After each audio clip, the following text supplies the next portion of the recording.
looks shiny and everything is set, but sustainability of this going forward, will they still depend on the national government to go down to Wajir to push some of the things he's suggesting that they need to do? And what is the place of the county administration, or devolution for that matter, in this? If they fail to pick up from the kind of mega projects or infrastructure projects that the national government has taken there, specifically because Madaraka Day was coming up and they needed to do a few things. Yeah. What happens next? Fred, it's important for us to understand that the challenges of devolution are not limited to northern Kenya. Yeah. When devolution has had its challenges, they are the same challenges in Migori, they are the same challenges in every other county. So pushing the northern Kenya leaders to a corner as though they were supposed to perform a miracle using devolution is, in my view, not being very fair to them. We can be able to discuss them in the larger aspect of what are the challenges of devolution. And those challenges will be from northern Kenya to any other place. Remember, there has been severally ranking of even the performance of governors in Kenya. Those governors in northern Kenya have not ranked among the worst. In fact, those who have ranked among the worst are people like Siaya Governor James Orengo, Wavinya Ndeti, and even Nairobi. So it is not true to imagine that the leadership of northern Kenya has been the worst. And that is something that is advanced, especially by Rigathi Gachagua, to be able to score political bonga points. The truth is that you develop from where you are. We have been able to say that there has been historical injustices before. That means at the advent of devolution, that's about 15 years ago, if I'm not wrong, where does Mandera County begin? Where does Wajir County begin? And where does Nairobi County begin? They don't begin at the same footing. And that's why if 16, 15 years later, what they have done there might look insignificant to those of us who are this side, because they might not even have gotten to where some of the counties were 20, 30 years ago. And that is not supposed to mean that they are doing nothing. It is just to mean that they are coming from a farther place. That is why, Fred, there are some constituencies in Kenya where CDF can be used to provide food for the children in school, and to build tiles and give schools tiles. But in some of the constituencies in Kenya, the same CDF must be used to first of all build the school, because the school didn't exist. But some other member of parliament is beginning from existence of a school. And so what does the school need? It needs tiles. But some other person is beginning from, there is no school in the first place.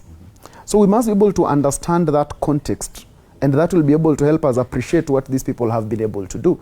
We are talking about a northern frontier that I was listening to the speeches yesterday, and the governor is saying at one point they had one doctor in the entire county. So when those people now have 77 doctors, it is quite an achievement for them. But how many doctors does Nairobi County have? So when you make the comparison, you'd think, if you did not know where they are coming from, you would think there is laziness that side. But if you get to understand context, you'll know that they have traveled a journey.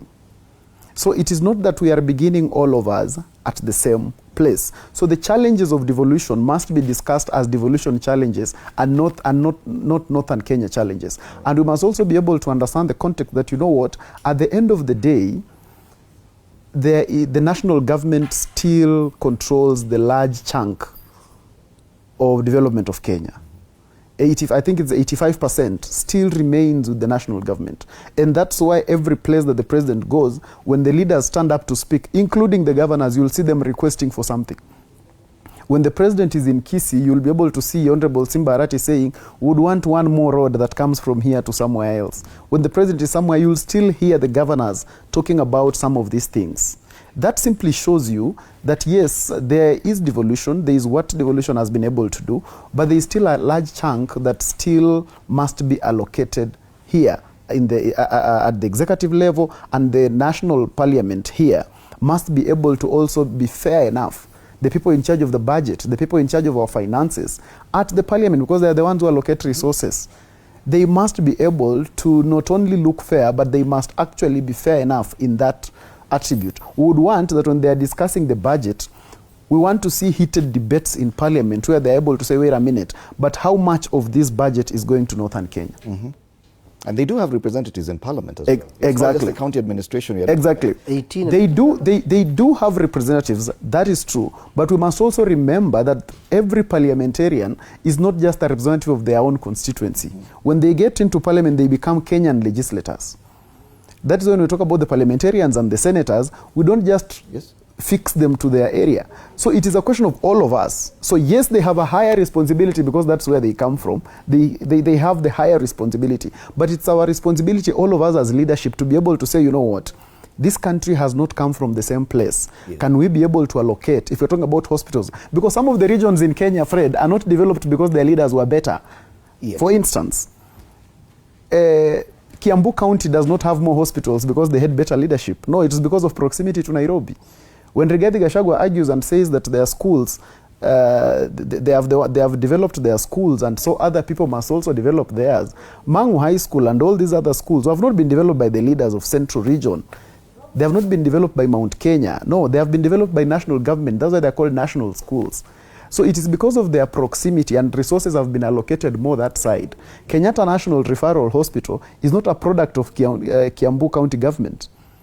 It is a product of national government, but it is domiciled in Kiambu. Yes. Kenyatta University. I don't want this to look like a competition between North and exactly. and others. Exactly. Because now I'm talking about